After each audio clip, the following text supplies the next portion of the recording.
Alors, je vous ai demandé de travailler sur cette activité qui parle d'aire de carré, d'aire de rectangle, aussi de volume de cube et volume de pavé.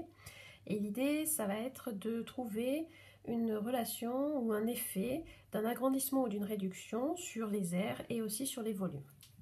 Donc ça commençait tout simplement par un tableau dans lequel on avait sur la première ligne la longueur du côté du carré en centimètres et dans la deuxième ligne, il s'agit de calculer l'aire du carré, cette fois dans l'unité centimètre carré. Donc petit rappel au passage, l'aire d'un carré, ça se calcule en multipliant le côté par le côté. Côté fois côté.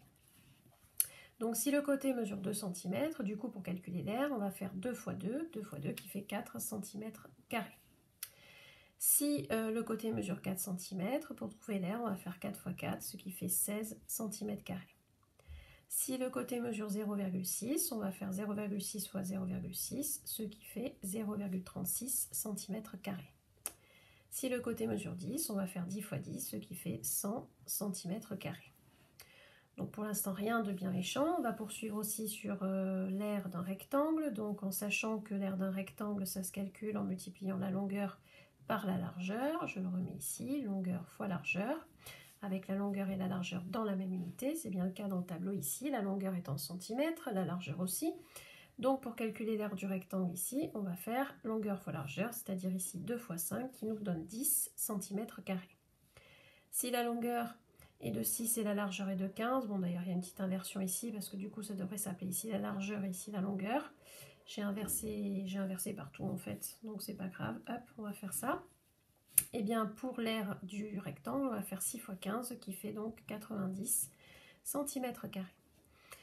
Si la longueur est de, ou plutôt la largeur est de 0,2 et la longueur est de 0,5, on va multiplier les deux dimensions, 0,2 fois 0,5, ce qui va nous donner donc 0,1 cm carrés. Et pour le dernier, bon le dernier ça se fait pas forcément de tête, on va multiplier donc 7 par 17,5, ce qui nous donne 122,5 cm carrés. Voilà, donc voilà, n'hésitez pas à écrire ici largeur, ici longueur. Bon, c'est une petite erreur de ma part, rien de bien méchant.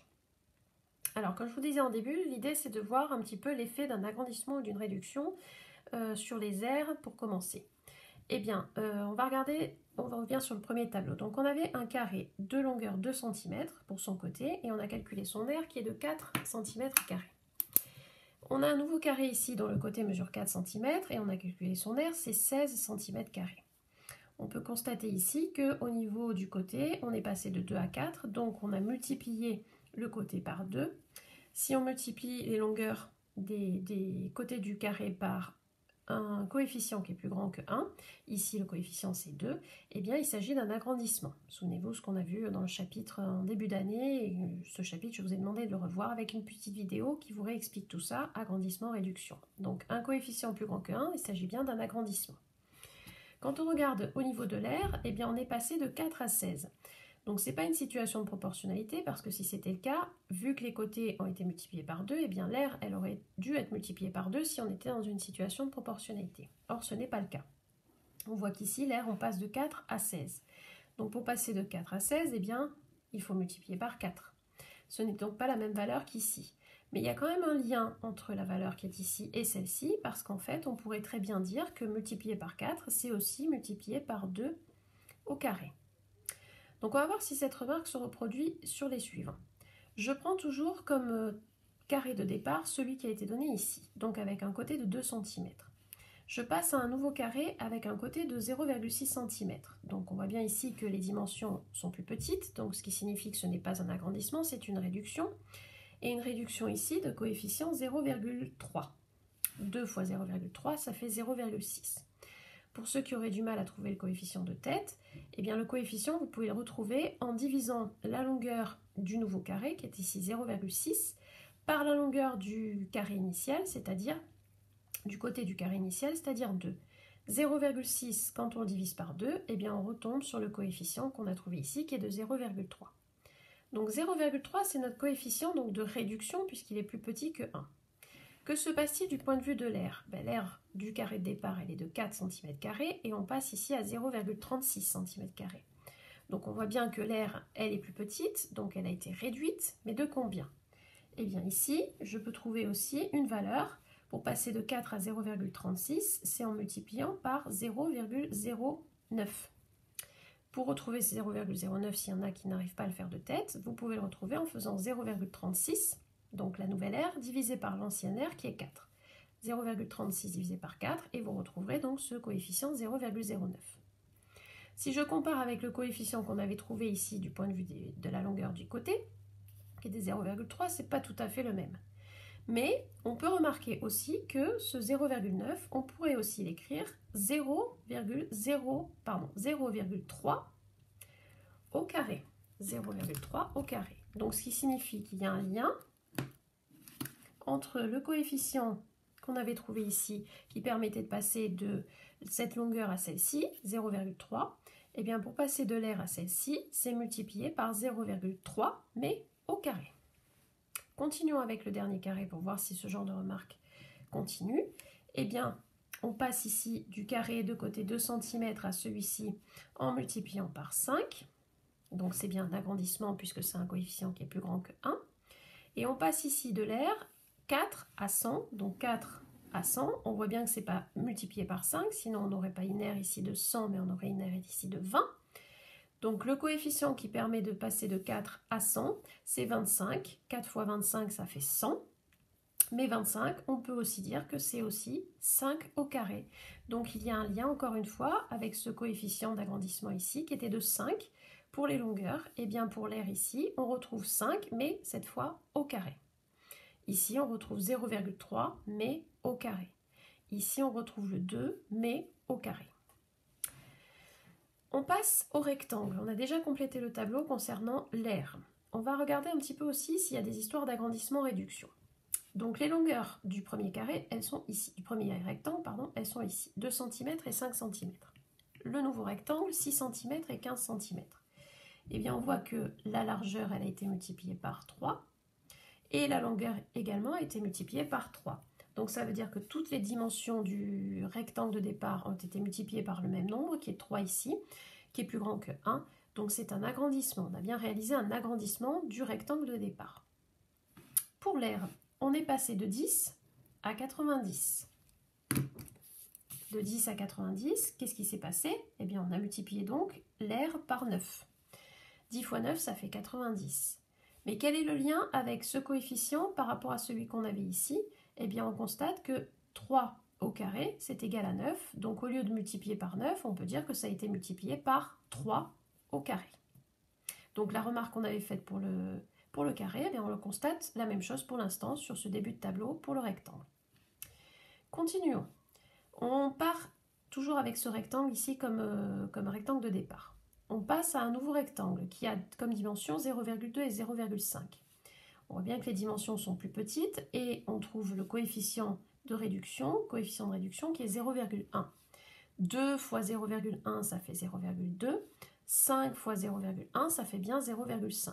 Si vous ne trouvez pas le coefficient de tête, vous pouvez, comme tout à l'heure, diviser la largeur du nouveau rectangle qui est 0,2 par la largeur de l'ancien rectangle qui est 2. Et quand vous faites 0,2 divisé par 2, vous retrouvez donc ce fameux coefficient 0,1. De même, si vous faites avec la longueur, 0,5 divisé par 5, on retombe sur ce coefficient de 0,1. Donc ça, c'est pour ceux qui n'y arrivent pas de tête. Qu'est-ce qui s'est passé du point de vue de l'aire? On est passé de 10 à 0,1. Donc elle a diminué, mais de combien? Eh bien, pour trouver le coefficient ici, si vous n'y arrivez pas de tête, vous prenez l'aire du nouveau rectangle qui est 0,1. Vous divisez par l'aire de l'ancien rectangle qui est 10. 0,1 divisé par 10, ça vous fera donc 0,01. Ce 0,01, quel est le lien avec le coefficient qu'on avait trouvé ici de réduction? Eh bien, ça correspond aussi à 0,1, mais au carré. Donc, même remarque que ce qu'on avait vu pour le carré tout à l'heure. Terminons ici avec le dernier rectangle. On est passé des dimensions ici de 2 à 7 pour la largeur et de 5 à 17,5 pour la longueur.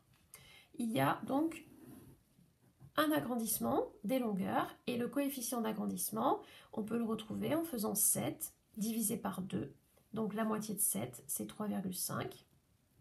Et quand on fait 17,5 divisé par 5, on retrouve aussi ce même coefficient de 3,5. Donc il y a bien eu un agrandissement du rectangle de départ. Qu'est-ce qu'on obtient ici au niveau de l'air? On a 10 pour le rectangle de départ et on a 122,5 pour le rectangle d'arrivée. Comment passer de 10 à 122,5? Eh bien, on va faire 122,5, qui est la nouvelle aire, divisé par 10, ce qui va nous donner 12,25. Donc, hop, ici, on a multiplié par 12,25. Mais ce 12,25 qui est ici, quel est le lien avec le coefficient qu'on a trouvé pour les longueurs et pour la largeur et la longueur? Eh bien, même chose que précédemment, on va récupérer ce coefficient qui était de 3,5 et on va le mettre au carré. Et quand on fait le calcul, voilà, on retrouve bien le coefficient ici qui est de 12,25. Donc 12,25, c'est aussi la même chose que 3,5 au carré. Donc tout ça pour dire quoi? Eh bien pour dire que finalement, quand on fait un agrandissement, c'est-à-dire qu'on multiplie tous les côtés du carré, du rectangle ou même de n'importe quelle autre figure, ça peut se généraliser, on les multiplie donc par un coefficient k, eh bien on constate que l'aire, elle va être multipliée non pas par k, mais par k au carré. On constate que si les dimensions du carré ou du rectangle sont multipliées par k, alors les aires sont multipliées par k, mais au carré. C'est pas seulement k, c'est k, mais au carré. Ce qu'on a constaté pour le carré et le rectangle, c'est généralisable pour n'importe quelle figure que l'on agrandit ou que l'on réduit. Dans l'agrandissement ou la réduction de rapport k, les aires, elles sont multipliées par k au carré. Donc à retenir absolument. Donc ça, c'est le point sur les aires. Et la question qu'on peut se poser, c'est que se passe-t-il si on est face à un solide? Donc pour le volume, on agrandit ou on réduit le solide, qu'est-ce qui va se passer pour son volume? Eh bien, je me suis basée sur deux exemples ici, je suis partie d'un cube ici, et ensuite on fera la même chose pour le pavé droit. Donc le cube, les longueurs des côtés sont sur la première ligne, et on cherche le volume dans la deuxième ligne. Petit rappel au passage, pour calculer le volume d'un cube, on fait côté, fois côté, fois côté, ou encore c'est au cube. Si le côté mesure 3, on va faire 3 fois 3 fois 3, ou encore 3 au cube, ce qui va nous donner 81 cm3. Si le côté mesure 12, donc là ça devient un peu compliqué de tête, donc on va faire 12, vous avez la touche au cube ici directement, 12 au cube, qui nous fait donc 1728 cm3. Si le côté mesure 0,6, pareil, 0,6 au cube, voilà, affichage donc décimal ici, 0,216, ça va être le volume du cube. Et partons de 6 au cube, eh bien ça nous fera un volume de 216 cm3. Donc, qu'est-ce qu'on fait? Eh bien, on regarde ici la longueur du côté du cube. On est passé, on va se baser sur celui-ci pour le premier et on va regarder ce qui se passe pour les suivants. On voit qu'on passe ici de 3 à 12. Donc, il y a eu un agrandissement puisque on voit bien que le côté a été multiplié par 4. Un agrandissement puisque le coefficient il est bien plus grand que 1. Que se passe-t-il ici du point de vue du volume? On voit bien qu'il s'est agrandi. Est-ce qu'il a été multiplié par 4? Ben non, parce que 81 fois 4, j'arrive pas au résultat 1728. Donc il a été beaucoup plus agrandi. Si je veux connaître le coefficient, comme c'est pas évident de tête, je vais faire le nouveau volume, 1728. Je vais le diviser par l'ancien volume, qui est 81. Et qu'est-ce que je trouve? Je recommence. 1728 divisé par 81. Alors, oui, je sais pourquoi. Ici, voilà, j'ai pas fait 3 au cube, j'ai fait beaucoup plus que ça. Donc 3 au cube ici, pardon, ça fait 27 et non pas 81 comme je l'avais écrit. Donc, je recommence. 27, c'est l'ancien volume, 1728, c'est le nouveau. 1728 divisé par le volume de départ qui est 27, j'arrive donc à ce résultat qui est 64. Donc ça veut dire que je passe de ce volume à celui-ci en multipliant par ce coefficient, 64. Donc c'est pas le même que là, puisque là c'était x4 pour les dimensions des côtés, alors que là le volume a été multiplié par 64. Mais en fait, il y a un lien entre ce coefficient qu'on trouve ici et celui qui est écrit ici. En fait, 64, ça correspond à 4 au cube. 4 au cube. Donc, je constate que le volume ici, pour passer l'ancien au nouveau, il faut que je multiplie non pas par 4, mais que je multiplie par 4 au cube.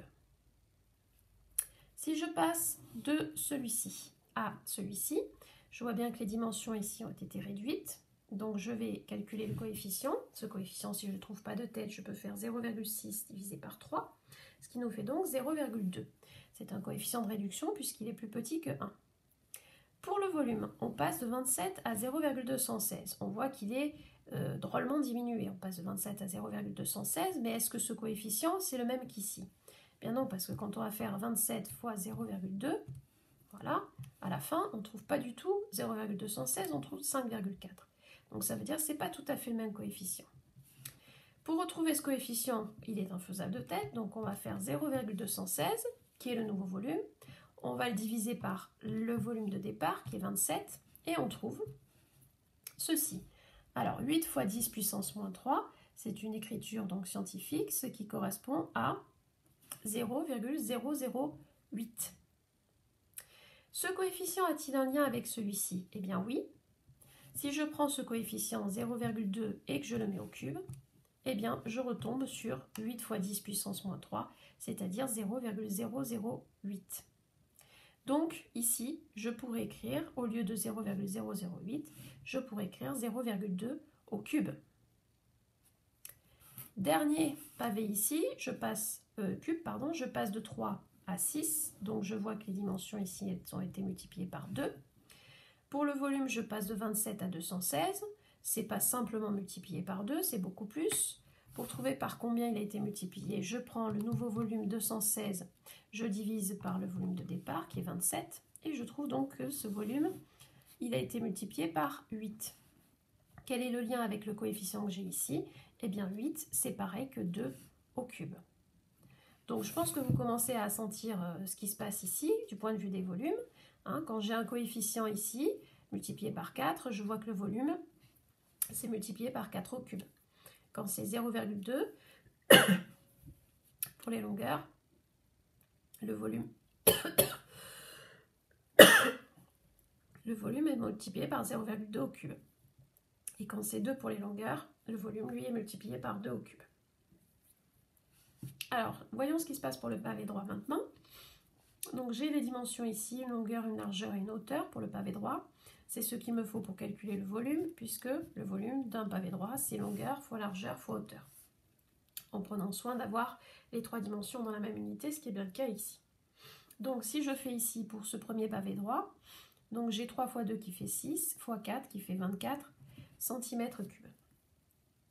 Pour celui-ci, 8 fois 4, 32, 32 fois 6, ça fait 192 cm3. Ensuite, pour celui-ci, 1 fois 0,5, ça fait 0,5.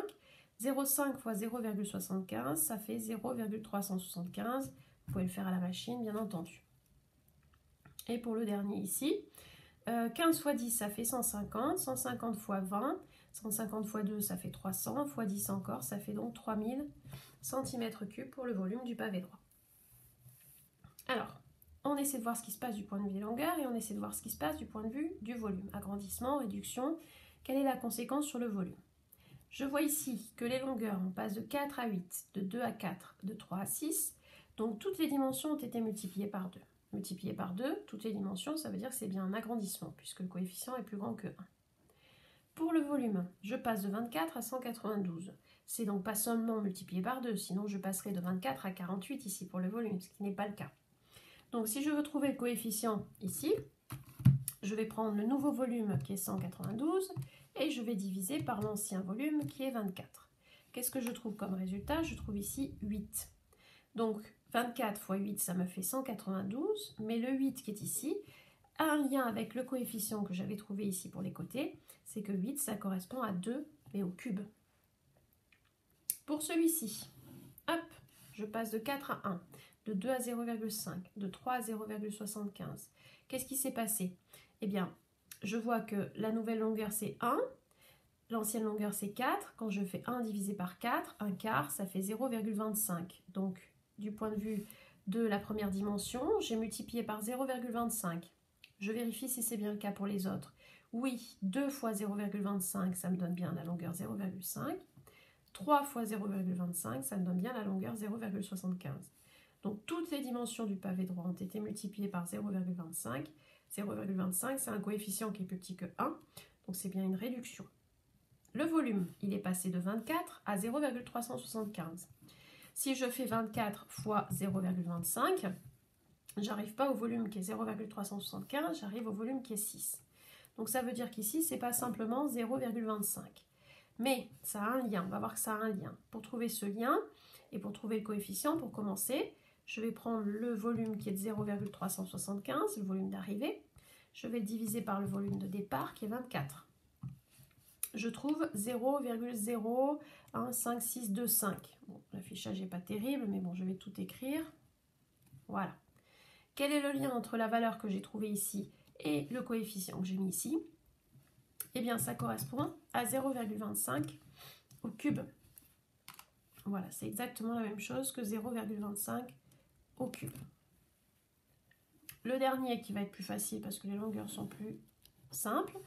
Je vois qu'on passe de 4 à 20, de 2 à 10 et de 3 à 5. Toutes les longueurs ont donc été multipliées par 5. Il s'agit bien ici d'un agrandissement. Le volume est passé de 24 à 3000. Donc si je prends 24, je multiplie que par 5, je n'obtiendrai pas 3000. Je serai beaucoup plus en dessous. Donc qu'est-ce qui s'est passé pour passer de 24 à 3000? Je vais diviser 3000 par 24. Qu'est-ce que je trouve? Je trouve 125. Donc ici, le volume a été multiplié par 125. Quel est le lien avec le coefficient ici d'agrandissement? C'est que 125, ça correspond à 5 au cube. Donc au final, on dit d'écrire ici un bilan sur les volumes en s'aidant du bilan écrit pour les aires. Eh bien, on peut réécrire le même genre de phrase ici, en changeant quelques mots bien sûr. On constate que si les dimensions alors pas du carré et du rectangle ici, ça va être du cube et du pavé droit, sont multipliées par k, donc k qui peut être supérieur à 1 ou plus petit que 1, peu importe, alors les volumes ici, puisqu'on parlait de volume, sont multipliés par, pas k au carré comme tout à l'heure, mais par k au cube. Cette phrase qu'on a faite ici pour le cube et le pavé droit peut être généralisée à n'importe quel solide, donc la généralisation, ça deviendra dans l'agrandissement ou la réduction de rapport k, les volumes sont multipliés par k au cube. Donc si on résume maintenant l'histoire. Qu'est-ce qu'il faut retenir de tout ce qu'on vient de dire? Eh bien, déjà que si je suis dans une situation d'agrandissement ou de réduction, donc j'ai les anciennes longueurs de ma figure, j'ai les nouvelles longueurs de ma figure. Si j'ai besoin de retrouver le coefficient d'agrandissement ou de réduction, comment on s'y est pris dans les différentes questions ici de l'activité? Comment trouver le coefficient K de réduction ou d'agrandissement s'il n'est pas directement, si on ne peut pas le faire de tête ou si voilà. On peut très bien le trouver en faisant une nouvelle longueur divisée par l'ancienne longueur correspondante, c'est-à-dire longueur du nouveau carré divisé par longueur de l'ancien carré, ou bien largeur du nouveau rectangle divisé par largeur de l'ancien rectangle. En tous les cas, c'est comme ça qu'on peut retrouver le coefficient d'agrandissement ou de réduction. Je répète que c'est d'agrandissement si k est un nombre plus grand que 1 et ce sera une réduction si k est plus petit que 1. Et surtout, ce qu'on a à retenir ici des activités, c'est que si je me retrouve dans cette situation-là où j'ai toutes mes longueurs qui sont multipliées par k et qui me permettent d'obtenir donc du coup une nouvelle figure, plus grande ou plus petite suivant la valeur de k, eh bien je constate que pour l'aire, l'ancienne aire, pour passer de l'ancienne aire à la nouvelle aire, ici il va falloir multiplier par ce coefficient-là, mais au carré. Pour passer de l'ancienne aire à la nouvelle aire, je multiplie par le coefficient au carré. Et pour le volume, pour passer de l'ancien volume au nouveau volume, je vais multiplier par le coefficient, mais cette fois au cube. Donc ce bilan-là à retenir, je vous demande de le recopier sur votre cahier proprement. Mettez un coup de surligneur autour de tout ça. Et puis on va mettre en application ces 3 règles ici dans des petits exercices que vous avez sur votre cahier de texte. Donc à suivre.